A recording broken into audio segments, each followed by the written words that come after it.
Et en fait, je pense que pour moi, je sais que beaucoup de gens l'expliquent dans un certain sens, moi je l'explique dans l'autre, parce que c'est comme ça que je l'ai vécu. L'event sourcing souvent est expliqué comme étant la target, c'est le niveau à atteindre. Moi, je le vois comme, oui, comme le niveau à atteindre, mais je pense que CQRS est une étape qu'il faut comprendre et qu'il faut mettre en place.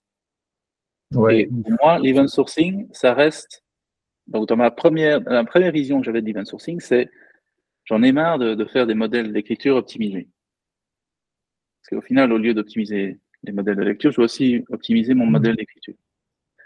Si on arrive à générifier ce modèle, on se rend compte qu'en fait, les événements qu'on crée au point de vue des DD pour synchroniser les vues, si on les écrit dans une suite immutable, ben, en fait, le modèle d'écriture, on l'a, il est générique. On écrit simplement les événements.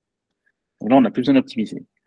Après, il y a d'autres problèmes. Si on écrit une suite logique, forcément, ça veut dire qu'à un moment donné, pour l'histoire d'une certaine agrégation, on parle d'agrégation des DD, elle va grandir, grandir, grandir. On a évidemment plein de solutions à ça, comme faire s'assurer que l'histoire soit toujours petite, en, par exemple, transférant vers d'autres agrégats. Par exemple, l'histoire d'un compte, on peut faire l'histoire d'un compte par mois, par exemple.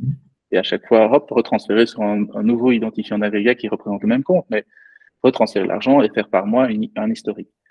Là, ça va nous permettre de limiter, par exemple, les transactions. Ouais. On a aussi les snapshotting, etc. Donc, il y a quand même plein de solutions techniques qui viennent pallier au problème de l'histoire qui grandit. Mais ce que l'event sourcing m'a apporté, c'est simplement d'être capable déjà de comprendre ce qui s'est passé. Donc, quand on avait des troubleshoots, des clients qui nous téléphonaient, voilà, ça ne marche pas. Qu'est-ce qui ne marche pas? Qui êtes-vous d'abord? Bon, qui êtes-vous? Ok, donnez-moi votre petit identifiant et je vais voir un peu ce qui se passe sur votre identifiant. Et là, on avait toute l'histoire de C'est tout. l'audit natif. Exactement, l'audit log. C'est On me quelque dira, mais chose. zut, on n'a pas de solution d'audit et comment va-t-on faire? Je dis, mais si, l'audit, on l'a en fait. Moi, je stocke tout. Je stocke tout ce qui se passe. Et donc, on a l'audit gratuitement. On fait, ah, mais on ne savait pas que tu stockais tout ça.